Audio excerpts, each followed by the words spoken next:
আমি মহান আল্লাহর উপর ভরসা করে চ্যালেঞ্জ দিলাম, 54 বছরের স্বাধীন বাংলাদেশে বাংলাদেশ জামাতে ইসলামের কোন নেতা কোন অন্য ধর্মের লোকের উপর জুলুম করেছে, তার জমি দখল করেছে, তার ইজ্জতের উপর হাত দিয়েছে, তার সম্পদ লুণ্ঠন করেছে?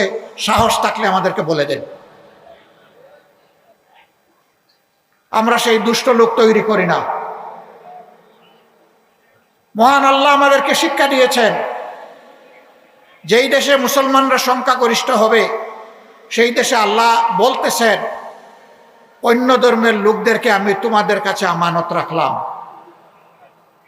যদি তাদের অধিকার কেউ হরণ করে।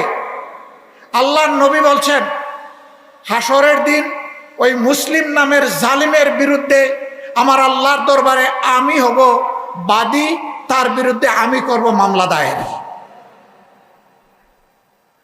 আমরা আল্লাহ তাআলাকে ভয় করি, আমরা আমাদের এই সমস্ত ভাই বোনদেরকে সম্মান করি।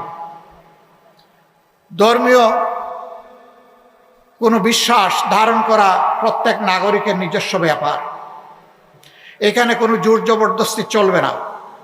আমি যেমন পছন্দ করব না আমার উপর কেউ তার ধর্ম চাপিয়ে দিই, আরেকজনও তেমন পছন্দ করবে না তার উপর আমার ধর্ম আমি চাপিয়ে দিই। এটা চাপাচাপির কোনো জায়গা নয়। তারা ইনশাআল্লাহ বাংলাদেশে নিরাপদ থাকবেন, যে বাংলাদেশ আল্লাহ যদি আমাদেরকে পরিচালনার তৌফিক দেন।